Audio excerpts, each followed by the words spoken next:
Today, we're going to do something a little different. We're taking a look at an ancient Buddhist text, but we're viewing it through a totally modern lens, as if it's a computer operating system. It's basically a blueprint for total freedom, a kind of cosmic OS for your mind. Let's dive in. So let me ask you something. Have you ever felt kind of boxed in? You know, like you're supposed to be this one consistent person all the time, even when you feel like there are a bunch of different people living inside your head? I mean, think about it. You've got work you, who's all focused and professional. Then there's home you, who's way more relaxed. And of course, there's online you, which, well, that can be a whole other story. It feels like we're just running different apps for different parts of our lives, all on the same hardware, our body. But what if that's not the whole picture? Well, this ancient text throws a huge curveball. It suggests that our identity, that core sense of me, isn't some fixed piece of hardware we're stuck with. Nope. It says it's more like software, something that's flexible, updatable, and yeah, completely programmable. So this is the big shift in thinking right here. On one side, you have the fixed self, the idea that your identity is like hardware. It is what it is. But on the other side, you have the flowing self, which sees identity as programmable software. This is the key, moving from being just one limited program to becoming the entire operating system.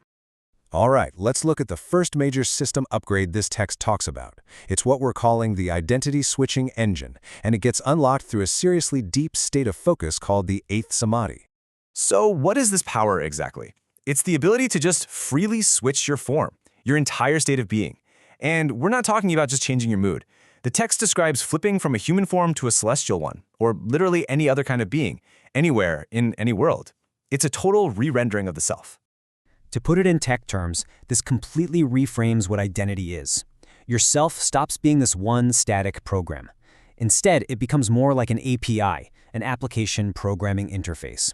What that means is any identity, any form, can be called upon and brought to life whenever you want, just like a coder calling a function.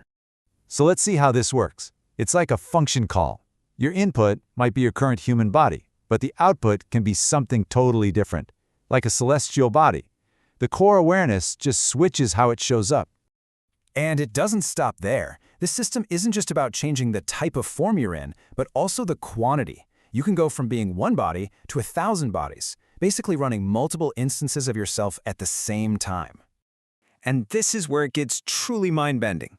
The power goes beyond just physical form and messes with time itself.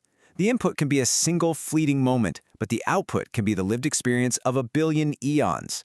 Time just becomes another variable you can program. This quote really just nails it. A bodhisattva, an enlightened being in this system, isn't a person in a specific body. They're a universal program. They're a piece of conscious software that's so flexible it can run on any hardware, in any life form, in any world. Okay, so if that was the identity switching engine, the next upgrade is on another level entirely. We're moving from controlling the self to accessing the whole universe. This is the Universe Root Access System, and it's turned on by the next stage of meditation, the ninth samadhi. This might be one of the wildest ideas in the whole text. Just let that sink in for a second. In a single pore, see all the worlds. That isn't just a pretty metaphor for having a big perspective. It's describing a literal superpower. So how is that even possible? Well, the principle behind it is basically holographic. You know, the idea that any single part of a system contains all the information of the whole system. This means that a single atom, or even a single pore on your skin, holds the complete blueprint for all possible universes. And that brings us to the ultimate tech analogy. If the last upgrade made you a user who could switch programs, this one gives you root access. You're not just a user on the cosmic network anymore. You're the system administrator, with full read and write permissions to the very fabric of reality. So, we've seen the what, these absolutely incredible powers of transformation and access.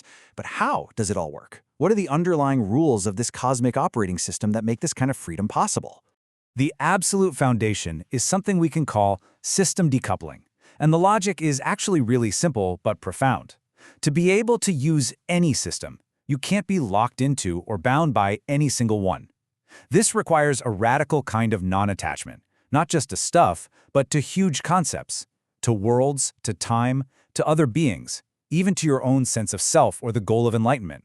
You have to be completely free. The text uses three pretty wild analogies to explain this. First, ghost possession shows that control isn't fixed to one body, it's transferable.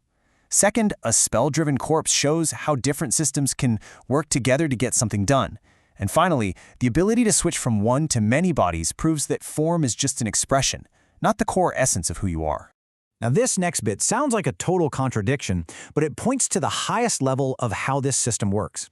It's not about trying really, really hard, it's about reaching the state of perfect, effortless flow. And here's what that quote really means. Action becomes like a perfectly automated background process on your computer. It just runs flawlessly without you needing to manually click everything or the ego stressing out about it. Things just happen, correctly and effortlessly. Okay, this has all been pretty cosmic and out there, I get it. But the cool part is, the source material also breaks this down into a practical user manual. So how can we actually apply this code to our own mental OS? So here are 8 practical upgrades for your personal OS. 1. Break your identity fixation. Stop locking yourself into one role. 2. Practice consciously switching between different roles.